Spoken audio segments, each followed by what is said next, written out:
In just a moment, Autolite presents Suspense with Herbert Marshall. 'Twas the night before Christmas, and in Santa Claus' sleigh, the electrical system was plenty okay. The ignition was perfect, worked like a dream, and the sleigh ran so smooth it made Santa beam. What was Santa's secret, Arno? I heard him exclaim as he drove out of sight, "It's no secret at all. It's just Autolite." Now, You see, Hap, with all the kids in the world depending on old St. Nick Christmas Eve, he plays safe by replacing old or worn-out parts in his Autolite-equipped sleigh with Autolite original factory parts. Resistor spark plugs, stay-full batteries, distributors, starting motors, coils, generators, wire, and cable. All famous for their Autolite ignition-engineered dependability. Santa does it. Why don't you? Arno, let's switch from Santa to Suspense.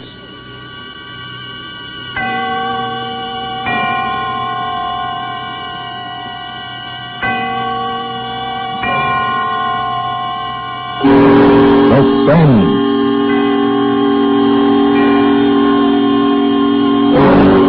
Autolite and its 60,000 dealers and service stations bring you radio's outstanding theater of thrills. Starring tonight, Mr. Herbert Marshall in Anton Leader's production of John Collier's Holiday Story. A tale well calculated to keep you in suspense.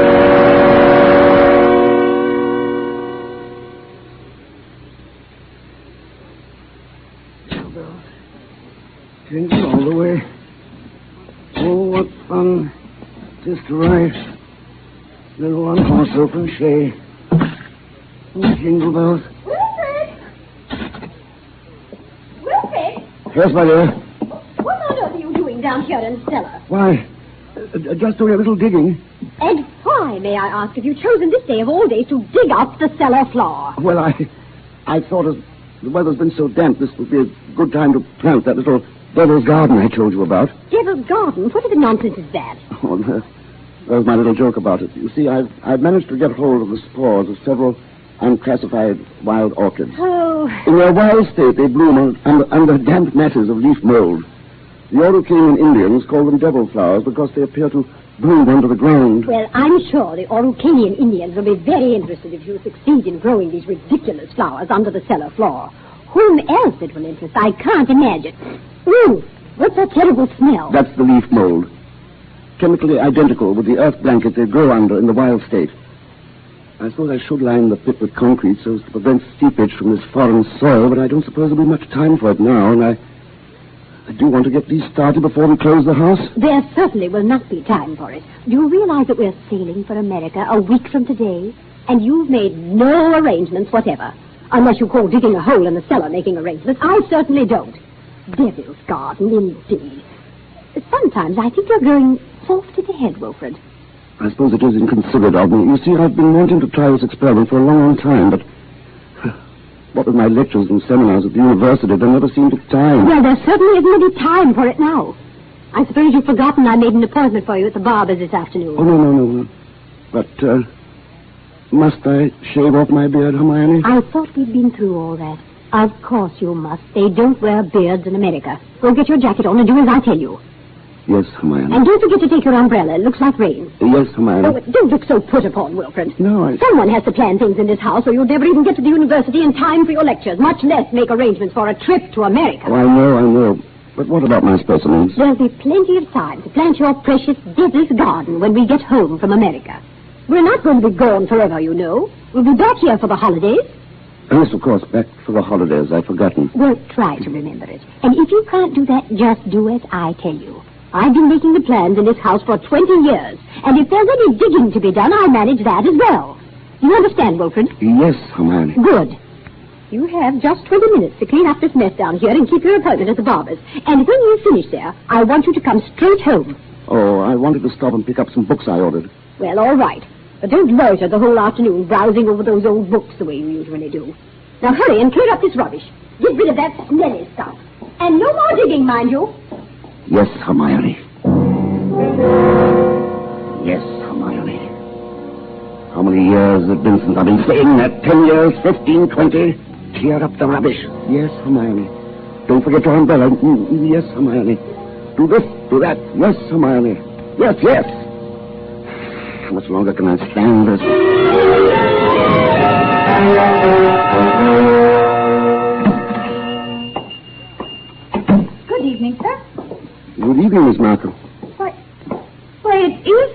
Carpenter, isn't it? Oh, you like me better this way? Oh, you look ever so much younger without the beard. 20 years at least. 20 years. You'll be glad to know those books you ordered have finally arrived. Books? Phytotomy of phaloid gametophytes and coniferous shrubs of North America. Those are the ones you ordered, aren't they? Yes, thank you. You're very kind, Miss Markham. What kind, Professor Carpenter? Not many young ladies in bookshops would go out of their way to look up rare books for an old professor of botany. Oh, you're not old, Professor Carpenter. Really, you look... And besides, I adore botany. It's my particular hobby. Oh, really? You never told me that before, Miss Markham. I was afraid to. You were so imposing with the beard and all. Miss Markham. Yes? Forgive me if this sounds foolish, but I feel that shaving off my beard is the most important thing I've done for 20 years. Oh, it is. I'm sure it is. I'm ashamed that I've been so distant with you all this time. Oh, there were times when I almost spoke up. Times when you came in here tired after a day with your students at the university. You seemed so alone, the way I'm alone in the world. I'd like to have asked you to stay a while and talk with me. But some way or other, I wound up by giving you your change and letting you go on your way. You say you're all alone in the world? Since my father died. Did you never think of marrying? My father was a very remarkable man. I never found anyone who seemed to measure up to what he led me to expect of men. Miss Markham. It's been so long since anyone called me by my first name. I'd like you to, if you want to. It's Marion. Marion. And yours? Wilfred. Oh, how long have you been alone, Wilfred? Alone? Oh, I knew you were a widower, of course, the first time I saw you. A widower? I can always tell. There's a certain sadness in a man's eyes. A sweet sadness, I think, when he's been married and then... A widower. I never thought of it in quite that way. But perhaps I shouldn't be talking like this. But I've often wondered what she must have been like. Your wife, I mean. Hermione? Was that her name? Yes, Hermione. Not an easy woman to forget. Very strong, always managing things. The house, my wardrobe, my friends. When we dined at a restaurant, she even ordered my food. She was always managing things. You might say she... Yes, she managed herself to death. Poor woman. She must have loved you very much. But she needn't have put herself out so. It's plain to see you don't need things managed for you. Is that so? You need companionship, I think. Someone sympathetic with your work.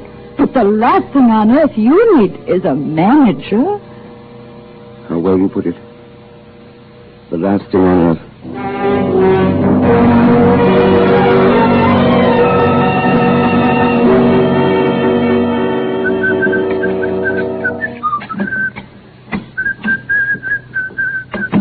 Well, at last. You certainly took long enough about it. What do you think you're so pleased about? I don't know, Hermione. Getting rid of the beard, perhaps. I feel 20 years younger. Oh, you look even smaller. Your face looks triangular or something. I've forgotten your chin was so weak. But never mind that. You can grow it back soon enough after the holidays. Where are you going? Down in the cellar. Oh. I just bought this electric lantern, and I thought I'd put it away down there. Now, whatever possessed you to buy a thing like that? I don't know. I want to light this lantern. Might come in handy. Who knows? Now, Wilfred, don't start digging down there again. I've 100 things to do putting the house in order before we leave. I want you to carry these boxes upstairs for me. Yes, Hermione. And if you are going down to the cellar, take this along and stuff it into the furnace. Well, this is my old bathrobe. I may need it. Nonsense. I bought you a new one. Get rid of it. And don't start puttering down there with that devil's garden or whatever you call it. I'm through digging, my dear. I think the pit is quite deep enough now for my devil's garden.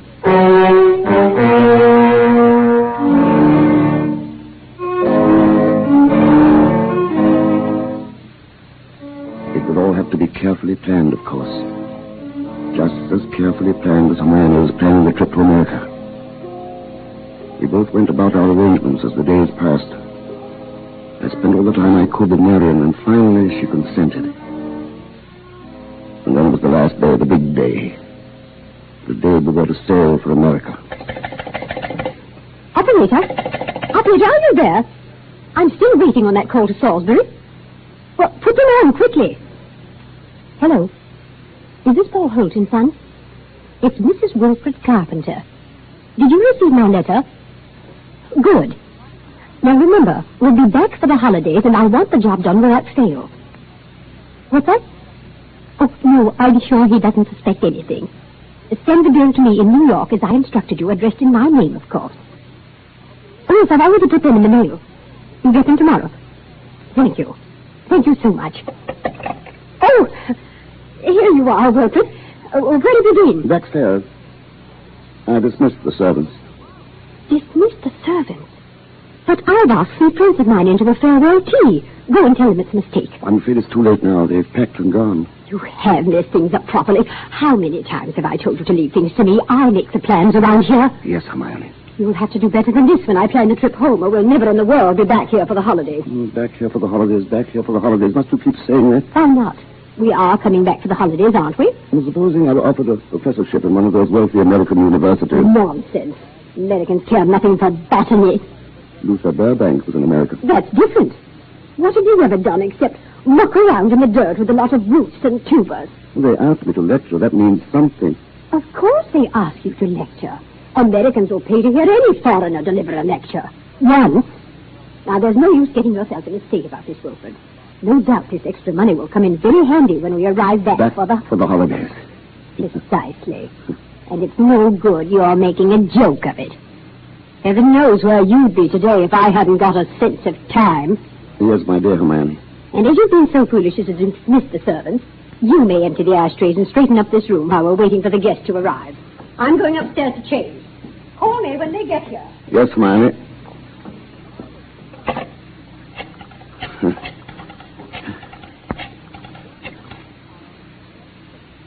Marion, it's Wilfred.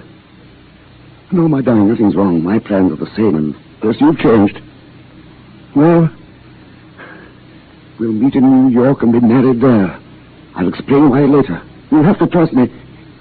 Yes, my darling. Wilfred? Sorry, I can't talk any longer. Yes, I'll meet you in New York without fail. Until then, my darling. Wilfred? Were you talking on the phone just now? Yes, Hermione. Whoever was it? Freddie. Freddie Sinclair. Didn't I hear you say something about meeting somebody in New York? Yes, old Freddie said he might possibly get over there before we leave.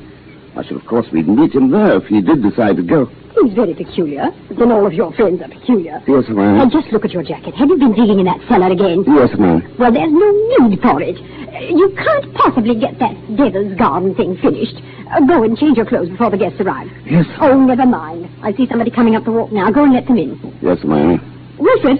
Yes, my dear. Look out the window. There's Professor and Mrs. Goodenough, but who's that with them? Well, Precisely. Freddie Sinclair. Surely you should have been talking to him on the phone not 3 minutes ago, and now here he is. Yes, isn't it? But then, as you say, Hermione, all my friends are peculiar. Not half so peculiar as you. Digging in the cellar an hour before we leave for America. Just look at yourself. And now that I think of it... Yes, Hermione? Oh, never mind. Go and let them in. So you better ask me something. The hole I'm digging in the cellar. Oh, good heavens, stop rolling your eyes about that way. One would think you were digging a grave down there instead of a storage bin. Yes, Hermione. What's that? I said yes, Hermione. Oh, Father, open the door and stop saying yes, Hermione. I think, my dear, I've said it for the last time.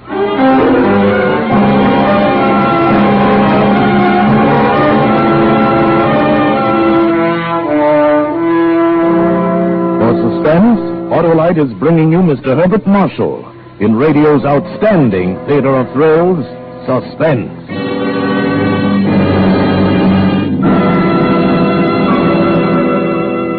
Well, Hap, what kind of presents are you giving your car this Christmas? My car?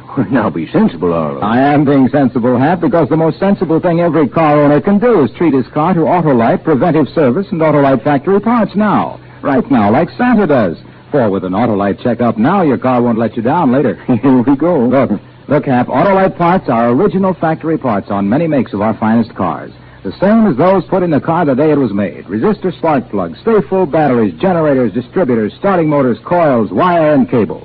Your car uses them all. Autolite makes them all. You know, Autolite parts and your Autolite-equipped car go together, like Damon and Pythias, like Duncan and Fife, like Chip and Dale. What's one without the other? Chip and Dale. So don't accept parts that are supposed to be as good. Get Autolite parts, for Autolite parts are built for your car, Santa's car, everybody's car. Oh, you're wonderful. Why, you've got Santa and everybody switching to Autolite. So, friends, follow the footsteps of Dasher, Dancer, Dunder, and Blitzen, and whip on down to your nearest Autolite service station or the dealer who sells your make of car, and ask for original factory parts and service. Okay, Harlow. Right now, here's Suspense. And now, Autolite brings back to our Hollywood soundstage Mr. Herbert Marshall, starring in a gripping tale well calculated to keep you in suspense.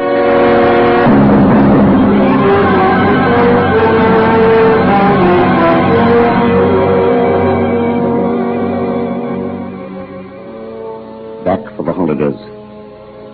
Hermione was so positive we would be back for the holidays.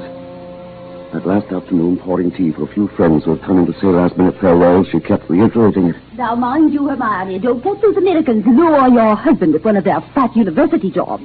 We absolutely must have you with us for the holidays. He will be back, I promise. It's not absolutely certain, of course. Wilfred, what do you mean it's not certain? Of course it's certain. After all, Wilfred, old boy, you've contracted to lecture for only 2 months. That's right. But then, of course, anything may happen. Oh, Wilfred adores being unpredictable. Now, what other man would decide the very day, mind you, before leaving for America, to dig a great hole in the floor of the cellar? In the cellar? Yes, he's going to put some unclassified wild orchids down there. A devil's garden, if you please. Oh, my God. Sounds so mysterious. Oh, my God. That's Wilfred, though. It's really quite simple, once you find out what he's up to. Now, take that telephone call he put through to you a few minutes before you arrived, Freddie. To me? Of course. Wilfred wanted to surprise me about your plan to meet us in New York next month. Wasn't that why he called? To ask you not to mention it? But, my dear Hermione, Wilfred couldn't possibly have telephoned me within the past hour. I've been walking in the park since 3. He didn't telephone you? How could he? And there's am I going to America. No, come, Freddie. You may as well own up. Hermione has found me out again. But, Wilfred, old chap, I really don't. You see what a poor liar Wilfred makes. He's as red as a beetroot. Aren't you ashamed of yourself, Professor? Stringing poor Hermione along like that. And as for you, Freddie, I'm furious. You said nothing to us about going to America. But look here, old girl. I've been trying to tell everyone here. Oh, stuff and nonsense. The game's gone on long enough. Besides, we must start getting ready. It was marvelous of all of you to come in to say goodbye. And don't worry about Wilfred's little jokes. I will bring him back for the holidays. You may rely on it. They all believed her. For years, she'd been promising me for dinner parties, garden parties, committees. And the promises had always been kept. This time they wouldn't be. I'd seen to that. The servants were gone for good, the farewells all said. I had time to the minute how long it would take to fill in the hole in the cellar. My devil's garden. Upstairs in the bedroom, I undressed, folded my clothes over a chair, put on my old bathrobe. Then I opened the door into Hermione's room. Hermione, have you a moment to spare? Of course, dear. I'm just finished. Then come in here for a moment. There's something rather extraordinary here. Oh, good heavens, Wilfred. What are you lounging about in that filthy old bathrobe for? I told you to put it into the furnace. I'll go today. Yes, I really will, I promise. Well, how time? Now, what is it you want to show me? In the bathroom here. Just look. Who in the world is supposed to drop a gold chain down the bathtub drain? Nobody has, of course. Nobody wears such a thing. Then what's it doing there? Well, I don't see anything. Here. I'll hold this flashlight for you. If you lean out over, you can see it shining deep down. Such a lot of nonsense. Just as well. I don't see it, Wilfred. Go on looking, Hermione. In just a moment. Wilfred, I absolutely refuse. Wilfred, what are you doing? Take your hands off my neck. I will, Hermione, just as soon as I finish the arrangements for my trip to America. What are you talking about? You thought you were the only one who could plan things, didn't you, Hermione? Well, I've been making some plans of my own this past week. In exactly 1 minute and 45 seconds, you'll be dead. You see, I planned it very accurately. You'll never get away with it. I thought you'd say that, Hermione, but I will get away with it. You won't mind the smell of the leaf mold down in the cellar when I take you down there today. Yes, that's where you're going, Hermione. Into my devil's garden that annoyed you so much. My friends, they all expect me back for the holidays. And if I don't come back, they'll start asking questions. No, they won't. No, because you'll write them letters, Hermione, on the typewriter, as you always do. It'll be signed H in that neat, cryptic way you always sign your notes to your friends. Oh, let me up now. No. It won't work, Wilfred. You were never any good at planning. Ah, but I've changed. I've learned from watching you all these years. The lecture people in America. They'll be expecting you to travel with your wife. I will be traveling with my wife, but not my present wife, Hermione. What? Fortunately, they never met you. I'll write a few letters home for you, then fewer and fewer. I might even come back alone in a year or two and sell the place. Say you died in America. Nobody will ever suspect that you're lying under the floor of the cellar in this very house. Wilfred, it won't work, I tell you. That pit you dug in the cellar. I can assure you, my dear Hermione, it will serve its purpose well. Wilfred, you must... Sorry, my dear, I've got to get this done according to plan. You have just 5 seconds to say your prayers. Wilfred, you must listen. The cellar is... Down here, Wilfred!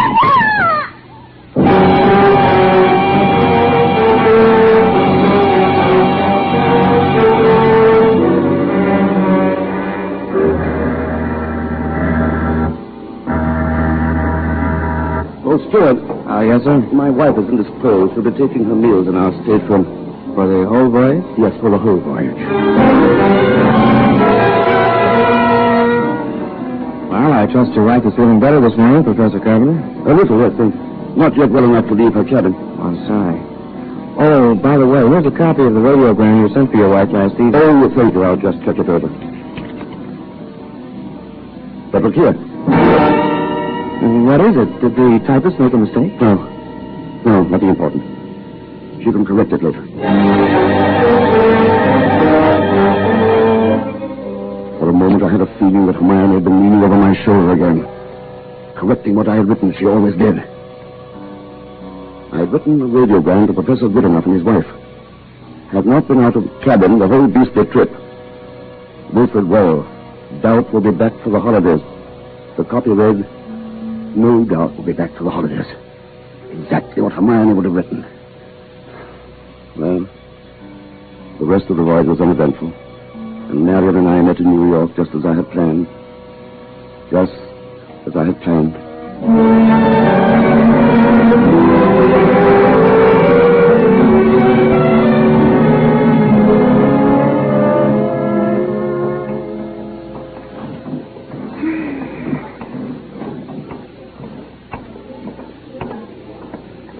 Professor and Mrs. Carpenter, we have reservations, I believe. Oh, yes. We've been expecting you, sir. Boy. Yes, sir. Take Professor and Mrs. Carpenter's luggage up to their suite. You know, Mrs. Carpenter, you're quite a surprise. Oh? The letter reserving the rooms was so thorough. I was expecting an older, more forbidding sort of person, frankly, ma'am. Oh, no. As a matter of fact, we are just married. Yeah? But my letter reserving the room? I wrote the letter, my dear, and signed it Mrs. Wilfred Carpenter, just as a joke. What a cunning old fox you are, Wilfred. Now that I think of it, I am, rather. Oh, I almost forgot. A letter for you, Mrs. Carpenter. That's peculiar. I wonder who on earth... Well, we'll find out in good time, honey. Come along. We're keeping the boy waiting.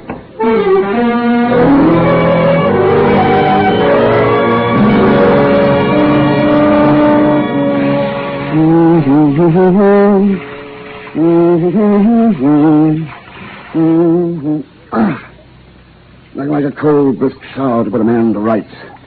Wilfred,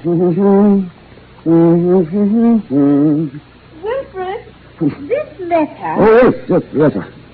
Darling, dry my hair, will you? Yes, dear. It seems to be a bill of some sort from a building contractor in Salisbury. Oh, that's wonderful. Oh, Barbara, not your own. Thank you, Miss Smith. Let's see this bill or whatever it says. Yeah. It's very puzzling, Wilfred. You were a widower, weren't you? I mean, Hermione isn't still alive. Oh, good heavens, no. Let's have that. Yeah. Mm-hmm. Dear Madam, it's a good one. This is to acknowledge your order together with the keys to your house in Launceston Place. Our man had no difficulty in finding the place where your husband had begun the excavation in the cellar. But apparently he changed his mind at the last moment and filled it in again. Oh, what is it, Wilfred? Our men will begin digging tomorrow. You may rest assured that it'll be a professional job and will be completed in ample time for your surprise Christmas present to your husband.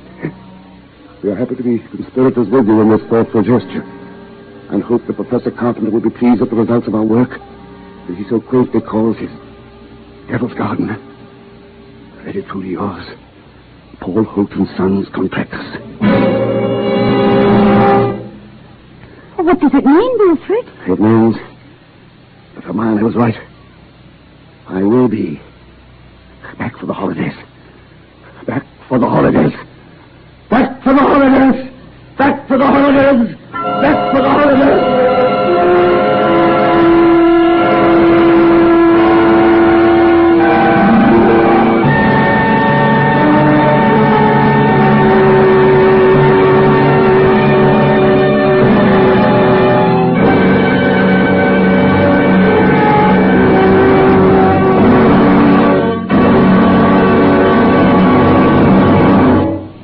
Thank you, Herbert Marshall, for a splendid performance. Mr. Marshall will return in just a moment. Jingle bells, jingle through the snow. Your car's all happy, full of pep, with auto light, you know. Right you are, and Dyke Cornelius electrical problems won't keep your car down when you stop at the shop that features Autolite parts and service. Sure as Kris Kringle means Christmas, Autolite original factory parts and service top the town. So, friends, stop in tomorrow at your friendly Autolite service station or the dealer who sells your make of car and ask for original factory parts and service. Autolite? You will find Autolite service stations listed in your classified telephone directory under Automotive Electrical Equipment. And remember, your Autolite ignition system is the lifeline of your car. Yes, friends, and remember, too, Autolite means spark plugs. Ignition-engineered resistor spark plugs. Autolite means batteries. Say full batteries. Autolite means ignition system, the lifeline of your car.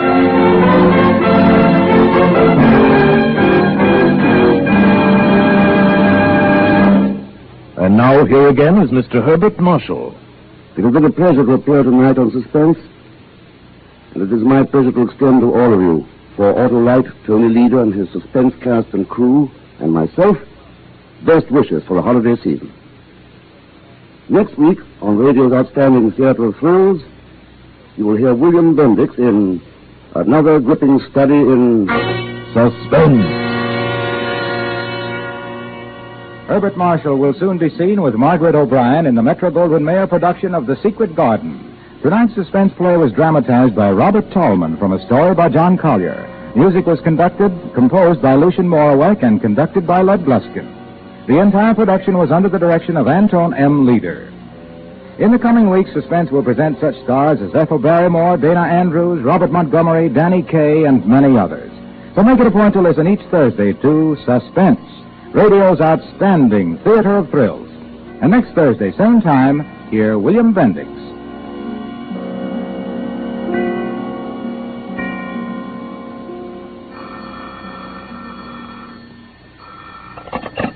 This is the Autolite Suspense Show. While we in North America are enjoying an abundant Christmas, millions of people in Europe are still hungry. Your $10 sent to CARE, C-A-R-E, will go a long way toward putting some less fortunate European family back on the road to health, happiness, and freedom. Good night. Merry Christmas from Autolite. This is CBS, the Columbia Broadcasting System.